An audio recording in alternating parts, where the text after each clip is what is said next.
আমরা একটা সূত্র ফলো করলেই জানা অনুযায়ী আমল করতে পারবো ইনশাআল্লাহ। আমি কি সূত্রটা বলে দিব?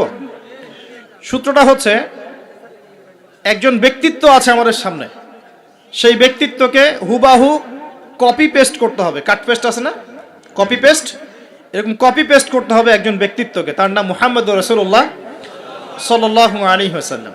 আজকে রাত্রে লেকচার শুনলেন, বাসায় গিয়ে ঘুমাবেন, এমনি এমনি ঘুমাবেন না। ঘুমানোর আগে বিসমিল্লাহ বলে লাইটটা অফ করবেন, বিছানাটা বিসমিল্লাহ বলে ঝাড়বেন, ঠিক আছে? ওয়াশরুম থেকে পারলে অজু করে আসবেন, মশারি দিচ্ছেন, লাইটস অফ করছেন, পাত্র যেগুলো আছে সেগুলো একটু ঢেকে রাখবেন বিসমিল্লাহ বলে, দরজা লাগাবেন বিসমিল্লাহ বলে। এরপর 3 বার পড়বেন সূরা ইখলাস একবার, সূরা ফালাক একবার, সূরা নাস একবার, পরে হাত একত্রিত করে ফু দিয়ে গা মাসাহ করবেন। এই কাজটা 3 বার করবেন। একবার আয়াতুল কুরসি পড়বেন, সূরা বাকারার 255 নম্বর আয়াত, আল্লাহু লা ইলাহা ইল্লা হুয়াল হাইয়ুল কাইয়ুম, এটা শেষ পর্যন্ত। এরপর সূরা বাকারার শেষের 3টা আয়াত পড়বেন, লিল্লাহি মা ফিস সামাওয়াতি, এখান থেকে ফানসুরনা আলাল কওমিল কাফিরিন পর্যন্ত। তারপর ডান কাতে পাশ ফিরবেন, বলবেন আল্লাহুম্মা বিইসমিকা আমুতু ওয়া আহইয়া। হাত নিবেন, হাতে গুনতে থাকবেন সুবহানাল্লাহ সুবহানাল্লাহ সুবহানাল্লাহ 33 বার, আলহামদুলিল্লাহ আলহামদুলিল্লাহ আলহামদুলিল্লাহ 33 বার, আল্লাহু আকবার আল্লাহু আকবার আল্লাহু আকবার 34 বার। ঘুমিয়ে যাবেন। এখন যদি আপনি 6 ঘন্টা ঘুমান, আপনি নবী সাল্লাল্লাহু আলাইহি ওয়াসাল্লামের সুন্নত অনুযায়ী ঘুমিয়েছেন, প্রত্যেক ঘন্টা ঘুমানোর জন্য আল্লাহ আপনাকে নেকি দিবেন ইনশাআল্লাহ। এমনি ঘুমালে নেকি হতো না, রেস্ট নেওয়া হতো। আমি একজন ব্যক্তিত্বের কথা বলছি, যার প্রতিটা কাজ অনুসরণ করলে ইনশাআল্লাহ জানা অনুযায়ী আমলটা হয়ে যাবে, আল্লাহর কাছে আমরা মাকবুল হব ইনশাআল্লাহ। পারা যাবে ইনশাআল্লাহ। ঘুম থেকে উঠলেন, এমনি এমনি উঠে চলে যাবেন না। উঠেন, বসেন, বসে ঘুমের ভাব দূর করেন, দূর করে বলবেন আলহামদুলিল্লাহিল্লাযী আহইয়ানা বা'দা মা আমাতানা ওয়া ইলাইহিন নুশুর। এবার বাথরুমে যান। বাথরুমে গিয়েই বাথরুমে ঢুকে গান গাওয়া শুরু করবেন না। বাথরুমে ঢুকেই বাম পা দিয়ে ঢুকবেন, ঢোকার সময় বলবেন বিসমিল্লাহ, আল্লাহুম্মা ইন্নী আউযু বিকা মিনাল খুবসি ওয়াল খাবাইস। বাথরুমে কিন্তু জিন শয়তান থাকে। বাথরুমে কি থাকে?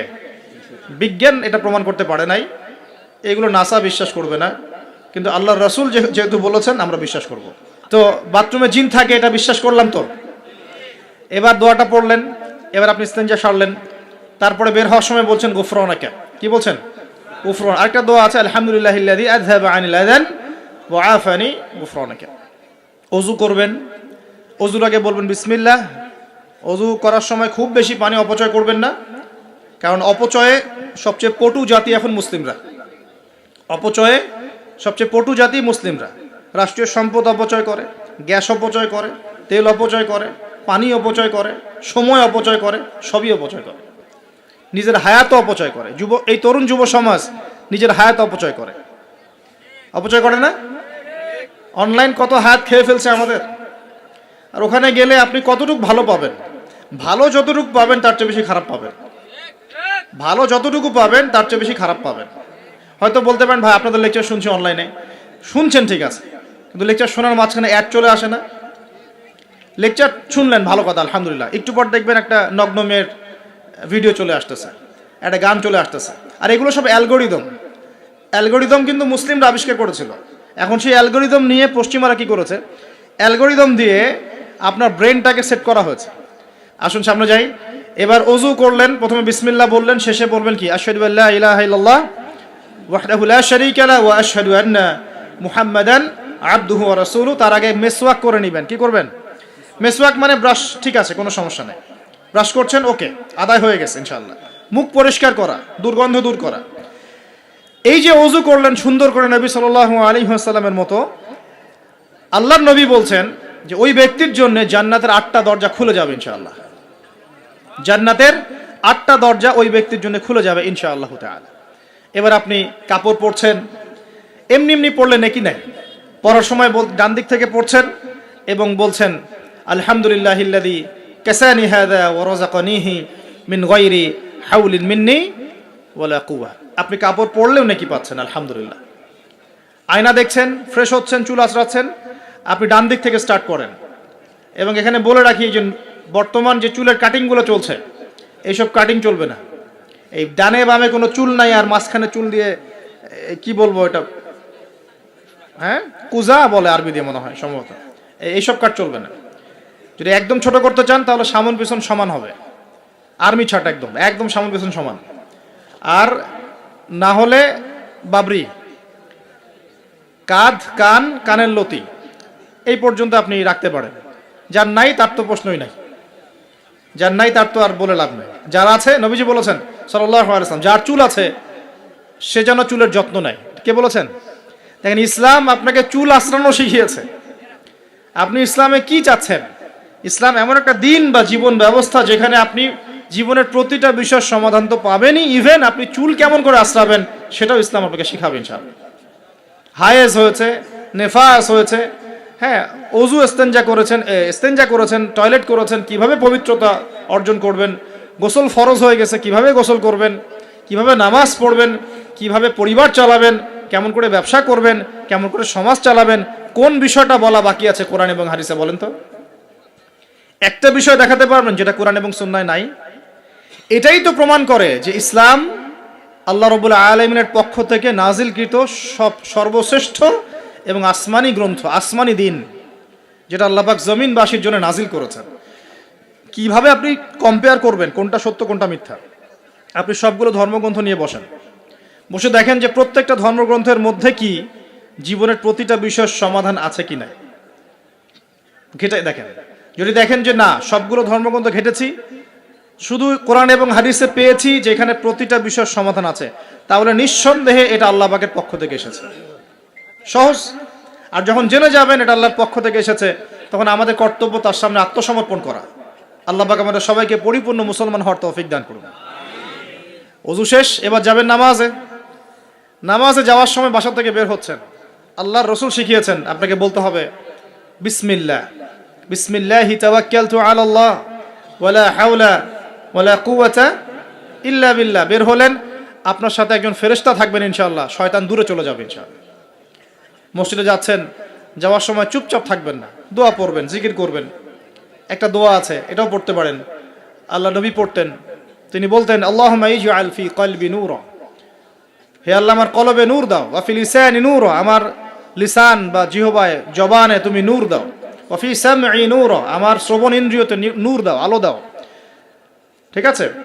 ওয়া ফি বাসরি নূরা, আমার দৃষ্টিশক্তির মধ্যে নূর বা আলো দাও, ওয়া আন ইয়ামিনি নূরান, আমার ডান দিকে আলো দাও, ওয়া আন শিমালি নূরান, আমার বাম দিকে আলো দাও, হ্যাঁ, ওয়া মিন খালফি নূরান ওয়া মিন তাহতি নূরা, আমার উপরে নিচে তুমি নূর দাও।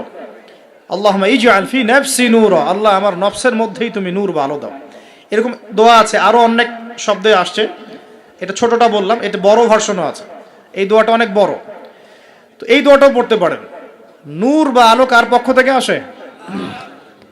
দুনিয়াতে যদি আমরা এই জাহেলি পরিবেশে, অন্ধকারাচ্ছন্ন সমাজে আমরা যদি আলো চাই, আল্লাহর নূর ছাড়া কোনো গতি নাই। আর আল্লাহ পাকের নূর এমনি এমনি আসবে না। আগে ফরজিয়াতের উপর আমল করতে হবে, নফল আমল বাড়াতে হবে, সুন্নতের উপর পাবন থাকতে হবে, মনের মধ্যে রোগ দূর করতে হবে। মনে অহংকার রাখলে নূর আসবে না, মনে হিংসা বিদ্বেষ রাখলে নূর আসবে না, সারাদিন গীবত তহমত সমালোচনা গালিগালাজ করে নূর আসবে না, হারাম খেলে নূর আসবে না। এক কথায় তাসকিয়া বা আত্মশুদ্ধি অর্জন না করতে পারলে নূর আসবে না। আর আল্লাহর নূরওয়ালা মানুষদের কাছে গেলে ইনশাআল্লাহ নূর আসবে। এরকম মানুষ তো খুঁজে পাওয়া এখন মুশকিল না? আমরা মোটামুটি সবাই দিন দিন কেমন জানি বস্তুবাদী হয়ে যাচ্ছে। বস্তুবাদী মানে দুনিয়ার ফিকিরটা বেশি, দুনিয়া ঠিক রেখে তারপর পরকাল করতে চাই, তাই না ভাই? আল্লাহ পাক আমাদেরকে বোঝার তৌফিক দেখ যে এই দুনিয়ার জীবনটা সংক্ষিপ্ত এবং চিরস্থায়ী নয়। আমাদের প্রতিটা কাজ পরকালীন স্বার্থে করা উচিত। আল্লাহ পাক বোঝার তৌফিক দান করুন। নামাজ পড়তে যাবেন, এবার নামাজের মধ্যে চেষ্টা করবেন আজান এবং একামত এর মাঝখানে বেশি বেশি দোয়া করার জন্য। নবীজি বলেছেন আজান একামতের মাঝখানে দোয়াগুলো আল্লাহ পাক ফেরত দেন না। আজান একামতের মাঝখানে যে কোনো দোয়া করবেন ইনশাআল্লাহ আল্লাহ পাক কবুল করবেন, যদি আপনার রিজিকটা হালাল হয়। আল্লাহ পাক তৌফিক দান করুন, আমিন। তারপরে নামাজে দাঁড়ালেন, একামত হয়ে গেছে, এখন কি নামাজ কি আমরা 4 মিনিটে 4 রাকাত নামাজ শেষ করে দিব? আমরা কি 3G 4G 5G নামাজ পড়বো? নাকি নবী সাল্লাল্লাহু আলাইহি ওয়াসাল্লামের মতো ধীর স্থিরভাবে নামাজ পড়বো? কোনটা?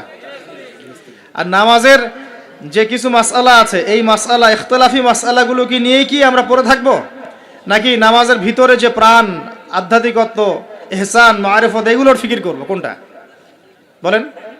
হাত কোথায় বাঁধবো, পায়ে পা লাগাবো কি লাগাবো না, আমিন জোরে বলবো না আস্তে বলবো, আর কি রফুল ইয়াদান করবো কিনা, ব্যাস এই তো আমাদের মাসআলা নাকি? এইগুলো নিয়েই তো আমরা মোটামুটি মসজিদ তো ভাগ করেছি মাশাআল্লাহ অনেক, নাকি? এবং সেগুলোকে আমরা মনে করি যে আমরা জিহাদ করেছি সমাজের মধ্যে। হ্যাঁ, উম্মার ঐক্য নষ্ট হয়ে গেছে। উম্মার ঐক্য কি হয়েছে? নষ্ট হয়ে গেছে। এভাবে আস্তে আস্তে উম্মার ঐক্য নষ্ট করা হয়েছে। আর উম্মার ঐক্য যে নষ্ট হোক, এটা কারা চাইবে? ইসলামের বন্ধুরা না শত্রুরা? আমরা সবাই মিলে যদি এই পুরো বাঙালি জাতি এবং আমরা উম্মা যারা আছি মুসলিম, আমরা সবাই ঐক্যবদ্ধ থাকি, আমাদেরকে কি হারানো খুব সহজ, নাকি বিভক্ত হয়ে গেলে সহজ? তো বিভক্ত হয়ে যায়, এটা কারা চাইবে? নিঃসন্দেহে ইসলামের দুশমনরাই চাইবে। তো আমরা বিভক্ত হয়ে যাচ্ছি কারণে অকারণে। তো দেখুন, নামাজের মূল জিনিসটা কি? আল্লাহকে পাওয়া।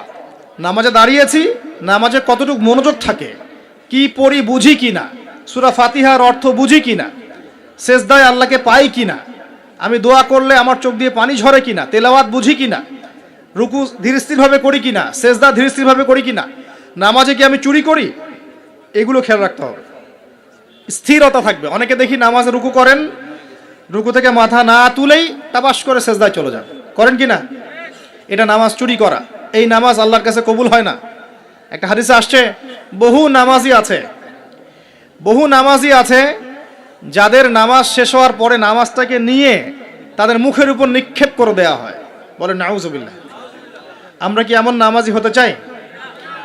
নবী সাল্লাল্লাহু আলাইহি ওয়াসাল্লাম নামাজে দাঁড়াতেন, দুনিয়া ভুলে যেতেন, দুনিয়ার ফিকির থাকতো না কোনো, পা ফুলে যেত, তিনি টেরি পাচ্ছেন না। একটা হাদিসে আসছে, নবী সাল্লাল্লাহু আলাইহি ওয়াসাল্লাম এক রাকাতের মধ্যে প্রায় 4.5 পারা কোরআন তেলাওয়াত করেছেন। আমরা তো এতটুকু পারবো না, আমরা জানি, কিন্তু অন্তত পক্ষে 10টা আয়াত যদি পড়ি, একটা সূরাও যদি পড়ি, এটাকে ধীর স্থিরভাবে পড়া যাবে কিনা? যাবে না? একটু অর্থটা বুঝে পড়া যায় না? আমরা যখন ফাতিহা সানার পরে সূরা ফাতিহা স্টার্ট করে আমরা বলি আলহামদুলিল্লাহি রাব্বিল আলামিন, আল্লাহ পাক উত্তর প্রদান করেন, বলেন হামিদানি আব্দি। আমরা বলি আর রহমানির রহিম, আল্লাহ পাক বলেন ইসনা আলাইয়া আব্দি।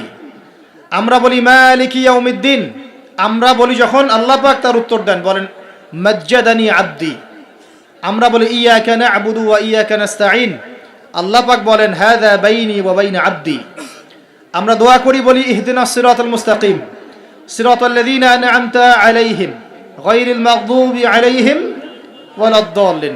এরপর আল্লাহ পাক বলেন ওয়ালি আব্দি মা সাআলা, আমার বান্দা যে পথ চেয়েছে আমি তাকে তা দিলাম, আলহামদুলিল্লাহ। এই যে নামাজে আল্লাহর সাথে আমরা মোনাজাত করি, মোনাজাত মানে আল্লাহর সাথে চুপে চুপে কথা বলা। মোনাজাত মানে কি? শুধু এটাকেই মোনাজাত বলে না। মোনাজাত মানে আল্লাহর সাথে চুপে চুপে কথা বলা। আমরা আল্লাহর সাথে ফিস করে এভাবে নামাজে কথা বলি? কতজন ফিল করি? প্রিয় ভাইরা, নামাজ পড়বো ধীর স্থিরভাবে। ওয়ামা খালাকতুল জিন্না ওয়াল ইনসা ইল্লা লিয়াবুদুন, আল্লাহ পাক বলছেন আমি মানুষ আর জিন জাতিকে শুধুমাত্র আমার ইবাদত করার জন্যই সৃষ্টি করেছি। সো এত তাড়াহুড়ার কিছু নাই। নামাজ পড়তেই দুনিয়া আসছি, আল্লাহর হুকুম আহকাম পালন করতেই দুনিয়া আসছি। একটু হোক না, দোকানটা 5টা মিনিট পরেই না হয় খুললেন, ঠিক আছে, ক্ষেত খামারে 5টা মিনিট পরেই না হয় গেলেন, কি এমন হয়ে যাবে? ফরজ নামাজটা অন্তত পক্ষে ধীর স্থিরভাবে পড়েন। বাসায় গিয়ে আপনি সুন্নত পড়তে পারেন, কোনো সমস্যা নেই। নফল নামাজ আপনি ইচ্ছা মতো পড়েন, আল্লাহ পাক তৌফিক দান করুন। নামাজ শেষ হয়ে আমরা কি উঠে চলে আসবো, নাকি একটু সুন্নত আছে? নামাজ শেষ করার পর আরো সুন্নত আছে। নামাজ শেষ করার পরে একবার বলতে হয় আল্লাহু আকবার, তারপর 3 বার বলতে হয় আস্তাগফিরুল্লাহ আস্তাগফিরুল্লাহ আস্তাগফিরুল্লাহ। একবার বলতে হয় আল্লাহুম্মা আনতাস সালাম ওয়া মিনকাস সালাম তাবারাকতা ইয়া যাল জালালি ওয়াল ইকরাম। আরো বলতে হয় আল্লাহুম্মা আইন্নি আলা যিকরিকা ওয়া শুকরিকা ওয়া হুসনি ইবাদাতিকা। এগুলো পড়তে হবে না? গুরুত্বপূর্ণ সুন্নত। যখন সুন্নতের উপর আমল না করব, তখন তো সারা জীবনের সুন্নত প্রতিষ্ঠা হবে না। তারপরে একবার আয়াতুল কুরসি পড়তে হয়। নবীজি বলেছেন সাল্লাল্লাহু আলাইহি ওয়াসাল্লাম, যে ব্যক্তি প্রত্যেক ফরজ নামাজের পর আয়াতুল কুরসি তেলাওয়াত করে, মৃত্যু ছাড়া জান্নাতে যাওয়ার জন্য কোনো বাধা নাই তার, আলহামদুলিল্লাহ। মরে গেলে জান্নাতে চলে যাবে ইনশাআল্লাহ। এরপরে আরো আছে, আল্লাহুম্মা লা মানি লিমা আ'তাইত ওয়া লা মু'তি লিমা মানা'ত ওয়া লা ইয়ানফা'ু যাল জাদ্দি মিনকাল জাদ। আরো অনেক দোয়া কালাম আছে। 33 বার সুবহানাল্লাহ, 33 বার আলহামদুলিল্লাহ, 33 বার আল্লাহু আকবার, তারপর কালিমা শাহাদা, তারপরে একবার সূরা ফালাক, একবার সূরা নাস, একবার সূরা ইখলাস। এগুলো পড়ে উঠে আসবেন। আমরা কিন্তু এই সুন্নগুলোর চাইতে এখন ওই মোনাজাতকে বেশি গুরুত্ব দিই, তাই না? মোনাজাত করলেন, উঠে চলে গেলেন, তার সুন্নতগুলো আমল করবে কে? মোনাজাত তো অপেক্ষায় বসে আছেন, সালাম ফিরানো হয়ে গেছে, ব্যাস মোনাজাত 1 মিনিট শেষ, আলহামদুলিল্লাহ শেষ করলেন, কিন্তু সুন্নতগুলো আমল করবে কে? সুন্নতটা কি সরে গেল না? আমি তর্ক করতে আসিনি এই বিষয় নিয়ে। করেন বুঝলাম, আপনি করেন, ঠিক আছে করেন, কিন্তু সুন্নত আমলটা করবে কে? এই জিকির আজগার তাসবিহ তাহলিলগুলো কে পড়বে? তাহলে ওগুলো তো পড়তে হবে নাকি? ওগুলো তো পড়তে হবে। তাসবিহ তাহলিল জিকির আজগার শেষ করেন, আল্লাহ পাক তৌফিক এনায়েত করুন, আমিন। এরপরে আসেন, এবার যে নামাজ থেকে বের হয়ে গেলাম, এখন কেউ যাবে চাকরি ক্ষেত্রে, কেউ ব্যবসায়, কেউ পড়াশোনায়, হ্যাঁ, কেউ সমাজে, বিভিন্ন জন বিভিন্ন জায়গায় চলে যাব না নামাজ শেষে? আচ্ছা, এখন ঘুমালাম নবীর মতো, উঠলাম নবীর মতো, দাঁত ব্রাশ করলাম, মাশাআল্লাহ, মেসওয়াক করলাম, ওযু করলাম, ইস্তিনজা করলাম, নামাজে গেলাম, নামাজও পড়লাম, সব কিছু নবীর মতোই করলাম সাল্লাল্লাহু আলাইহি ওয়াসাল্লাম। এখন কি ব্যবসায় গিয়ে মাপে কম দিতে পারবো? বলেন, কথা বলেন। এখন আসল জায়গায় আসেন। নামাজ তো আলহামদুলিল্লাহ পড়লাম, জিকির আজগার করলাম, তাসবিহ তাহলিল করলাম, কোরআনও তেলাওয়াত করলাম, মাশাআল্লাহ, আল্লাহ পাককে বলে আসলাম, আল্লাহ তোমারই ইবাদত করি, তোমার কাছেই সাহায্য চাই, আর কারো কাছে চাই না। এখন কি বের হয়ে আমি যখন চাকরিতে যাব বা ব্যবসায় যাব বা অন্য সেকশনে যাব, এখন কি আমি ব্যবসায় গিয়ে মাপে কম দিতে পারবো কিনা? এখন কি আমি পণ্যে ভেজাল দিতে পারবো কিনা? এখন কি আমি মিথ্যা কসম করে পণ্য বিক্রি করতে পারবো কিনা? এখন চাকরি ক্ষেত্রে গেলে আমি কি ঘুষ নিতে পারবো কিনা? আমি কি সুদ খাইতে পারবো কিনা? আমি কি বাজারে কৃত্রিম সিন্ডিকেট তৈরি করতে পারবো কিনা? বাজারে একটা রেট চলছে, আমরা পলিসি করে দামটাকে মজুত করে বাড়াই দিলাম, মানুষকে একটা ভোগান্তিতে ফেললাম, পারবো কিনা? এখানে গিয়ে আমানতের খেয়ানত করতে পারবো কিনা? দায়িত্ব অবহেলা করতে পারবো কিনা? এখানে গিয়ে আমি দুনিয়ার সামান্য স্বার্থে পরকাল বিসর্জন দিতে পারবো কিনা? পারবো? যদি পারি, তাহলে আমরা শুধু নামাজে মুসলিম হয়েছি, জীবনের সব ক্ষেত্রে এখনো মুসলিম হতে পারি নাই। আর যদি আমরা জীবনের সব ক্ষেত্রে মুসলমান হতে পারি, তাহলে ইসলামের বিজয় আসবে ইনশাআল্লাহ। আমার কথা কি বোঝা যাচ্ছে না কঠিন হচ্ছে? এখন পরিবারে আসলাম, তো পরিবারটা ইসলামী আদর্শে করবো না? আমার বাচ্চা কাচ্চা ইসলাম শিখবে না? আমাদের বাসার মেয়েরা মায়েরা পর্দা করবে না? আমার বাসায় তালিম থাকবে না? নাকি অপসংস্কৃতি থাকবে? নামাজ পড়ে এসেই রিমোটটা নিয়ে বসে যাব এই বেহায়া সিরিয়াল দেখার জন্য, নাকি মোবাইল ফোনে ঢুকে যাব পর্নোগ্রাফি দেখার জন্য? নামাজ পড়ে বের হয়ে কি সিগারেট ধরাবো? বন্ধুদের পাল্লায় বসে মাদকের আসরে বসবো? নাকি মেয়ের পিছনে ঘুরবো? নামাজ তো পড়লাম, এখন কি হবে? প্রিয় ভাইয়েরা, যদি আমরা প্রকৃত অর্থেই মন থেকে নামাজ আদায় করতে পারি, নামাজ যদি কবুল হয়, আল্লাহ রসুল বলছেন নামাজ মানুষকে পাপাচার থেকে দূরে রাখে। আল্লাহ পাকও বলছেন ইন্না সালাত তানহা আনিল ফাহশাই ওয়াল মুনকার, নিশ্চয়ই নামাজ মানুষকে সমস্ত পাপাচার থেকে দূরে রাখবে ইনশাআল্লাহ। তার মানে যদি বিশুদ্ধ করে নামাজ পড়তে পারি, আমার পক্ষে সহজ হবে পরিবারটা ইসলামিকভাবে গড়া, আমার পক্ষে সহজ হবে ব্যবসা বাণিজ্য ইসলাম মেনে চলা, চাকরিতে ইসলাম মেনে চলা। সমাজের দায়িত্ব যদি পাই, এখানে কি আমি ন্যায় বিচার করব না অন্যায় করব? জুলুম করব না ইনসাফ প্রতিষ্ঠা করব? খেয়ানত করব না আমানতদারিতা বজায় রাখবো? আল্লাহ পাক তৌফিক এনায়েত করুন, যেন জীবনের প্রতিটা ক্ষেত্রে আমরা ইসলাম ফলো করতে পারি। আমরা পিছিয়ে পড়েছি সুন্নতের অবহেলার কারণে, জ্ঞানের চর্চা ছেড়ে দেওয়ার কারণে, জানা অনুযায়ী আমল না করার কারণে, এবং ইসলাম জীবনের সমস্ত ক্ষেত্রে বাস্তবায়ন না করার কারণে। আমি কি বোঝাতে পারছি ভাই? আরও পিছিয়ে পড়েছি হারাম রিজিক খাওয়ার পিছনে।